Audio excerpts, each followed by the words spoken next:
আজকে দারুণ স্বাদের একটা জলখাবার বলো, টিফিন বলো, যাই বলতে পারো, করে দেখাবো। ময়দা আর শুধুমাত্র বাঁধাকপি দিয়ে যে এত সুন্দর রেসিপি হয় বা দেখতে গেলেই বুঝতে পারবে। আর আমি এখানে বাঁধাকপি একটু আর মিষ্টি কুমড়ো একটু নিয়েছি আর আলু নিয়েছি। এর আগের ভিডিওতেও দেখিয়েছিলাম এইভাবে মিষ্টি কুমড়ো বাঁধাকপি দিয়ে যাই করবে কিন্তু খুবই ভালো লাগবে। তো আমি নুন হলুদ দিয়ে ভালো করে সিদ্ধ করে নিয়েছি। সিদ্ধ করার পরে একটা বালিতে ছেঁকে নিয়েছি। ছেঁকার পরে আমি কড়াই বসিয়ে দিয়েছি গ্যাসের উপরে। আর আমি একে সরষের তেল দিয়েছি আর এখানে দিয়েছি পেঁয়াজ বাটা, রসুন বাটা, আদা বাটা। আর তেলটা গরম হয়েছে, আমি প্রথমেই দিয়েছি রসুন বাটাটাকে ভালো করে একটু ভেজে নিয়েছি। ভাজার পরে আমি পেঁয়াজ বাটাটাও দিয়ে দিলাম। পেঁয়াজ বাটাটাকে একটু ভালো করে ভেজে নেব।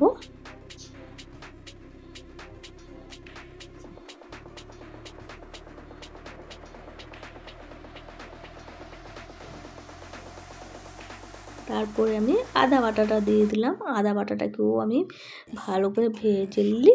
সব মশলা ভাজা হয়েছে। এবার লঙ্কার গুঁড়ি 1 চামচ, হলুদ গুঁড়ি 1/2 চামচ দিয়ে দিলাম। তো দিয়ে ভালো করে মশলাটা কষানো হয়ে গেছে। আর কেটে রাখা টমেটোটা একটু দিয়ে লেড়ে মশলা ধোয়া জলটা দিয়ে দিলাম। মশলা ধোয়া জলটা দিয়ে আবারও ভালো করে মশলাটাকে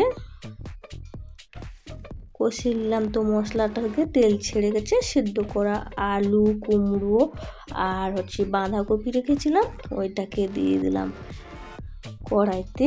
ওই মশলার সঙ্গে ভালো করে নাড়তে হবে। এই মুহূর্তে কিন্তু গ্যাসটাকে একদম মাঝারি রাখতে হবে। তারপরে আমি আবারও একটু নুন দিয়ে দিলাম। নুন দিয়ে ভালো করে লেড়ে একদমে কফি জলও মরে যাবে আর সুন্দর শুকনো শুকনো হয়ে যাবে। আর কপির সঙ্গে বৈতাল বলি আমরা মিষ্টি কুমড়োটাকে, আর কুমড়ো আর আলু দিয়েছি না, একদমই সুন্দর মানে চেটচেটে ভাব হয়ে গেছে।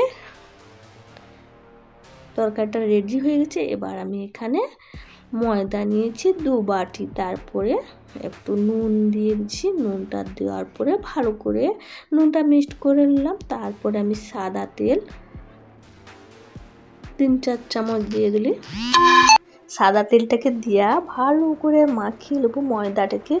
আর একটু ঘষে ঘষে মাখাতে হবে ময়দাটাকে। দিলে তেল নুন সব একসঙ্গে মিক্সড হয়ে যাবে।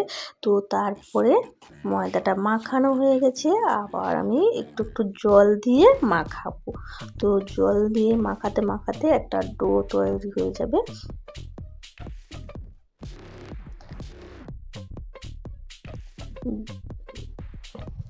দিয়ে ডোটা তৈরি হয়েছে। একটু ভালো করে দেবে নিতে হবে, যতটাই সম্ভব ততটা ভালো করে দেবে নিতে হবে। তো দেওয়ার পরে আমি একদম ছোট ছোট করে মুচি কেটে নেব।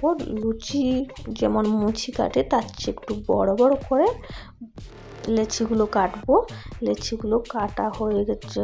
তো আমি এখানে তারপরে একটা খোল তৈরি করছি। তো তোমরা দেখো, খোলটাকে আস্তে আস্তে করে আমি হাত দিয়ে গোল করে বাটির মতো করেছি। বাটির মতো করে ওই যে বাটির মধ্যে যেমন তরকারি দেওয়া হয় তেমন সেই তরকারি আস্তে করে দিয়ে মাঝখানটায় করে দিতে হবে। তো 4 ধার লাগলে একটু মানে মুখটা চিপা হবে না, তার জন্য মাঝখানটায় আস্তে করে দিয়ে খুব আস্তে আস্তে আস্তে আস্তে করে টিপিয়ে দিতে হবে 4 ধার। তারপরে সবটাই পুরোটাই তো ময়দা, তো তার জন্য গুছিয়ে গেছে, একটু টেনে টেনে সুন্দর কিন্তু হয়ে যাবে ওইটা মুড়া। তার জন্য আমার ওইটা মুড়াও বা টেপে টেপে দিয়ে সুন্দর করে গোল করে নিয়েছি। গোল করার পরে ওইটাকে সব মুগাকে চিপে দিয়ে আস্তে করে গোল করে নিলাম হাতে। তারপরে 2 হাতে দিয়ে সুন্দর চাপটা করে দিলাম। তো এইভাবে আবারও একটা করব, গোল করে বাটি করে বাটির মধ্যে তরকারি দিয়ে আবারও এরকম মুড়ে চেপে চেপে করে গোল করে নেব। এইভাবে আমি সবগুলোকেই রেডি করে নেব।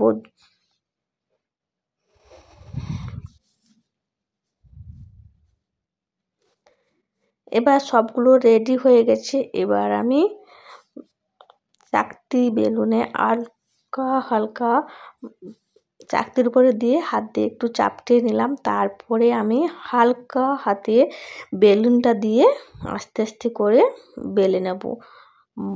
জোরে চাপ দিলে কিন্তু ওইটা মানে কি বলবো, ফেটে যাবে। তো ওইটা একটু বেশি পাতলাও থাকবে না আর বেশি মোটাও হবে না, তো মাঝারি সাইজের একটু বেলে নিতে হবে।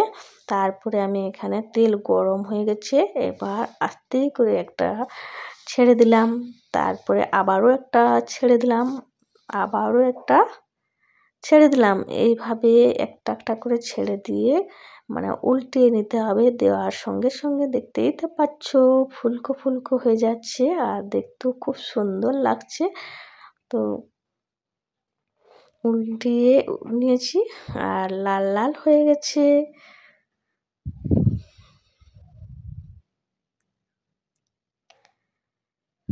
এবার আমি প্রথমে যেটাকে দিয়েছিলাম সেটা তো হয়ে গেছে, একটু উঠে নিলাম, আবারও ওইগুলো হয়ে গেছে। আমি সবগুলো কচুরি বলতে পারো, লুচি বলতে পারো, পিঠাপুলি বলতে পারো, যেটাই বলতে পারো, খেতে কিন্তু দারুণ লাগে এটা।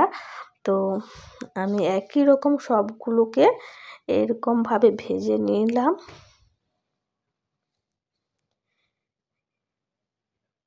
এগুলো ভাজা হওয়ার পরে আবারও একইভাবে আমি একটা একটা করে কাঁচাগুলোকে ছেড়ে দেব। কাঁচাগুলো ছাড়ার পরে আর এইসব জিনিস করতে গেলে কিন্তু আস্তে সুস্তে বসে তৈরি করতে হবে, কেননা বেশি জ্বালনটা দিয়ে দিলে বা গ্যাসটা বেশি হিট করে দিলে তেলটা তখন পুড়ে লাল হয়ে যাবে, কিন্তু ভেতরটা কাঁচা থেকে যাবে। তার জন্য আস্তে আস্তে করে জ্বালন দিয়ে কিন্তু মানে জিনিসটাকে রেডি করতে হবে, তবেই উপরটা একদম মুচমুচ করবে ভিতর পর্যন্ত। আর যদি আমি গ্যাসটা বাড়িয়ে দিই তো উপরটা মুচমুচে হবে আর ভেতরটা একদম নরম থেকে যাবে। তার জন্য আস্তে আস্তে হালকা জ্বালনে ভাজা খুবই ভালো। তো আমার কচুরি রেডি হয়ে গেছে, তো দেখতে কত সুন্দর লাগছে। দেখো তোমাদের কেমন লাগলো অবশ্যই লাইক শেয়ার সাবস্ক্রাইব করো এবং কমেন্টে যেন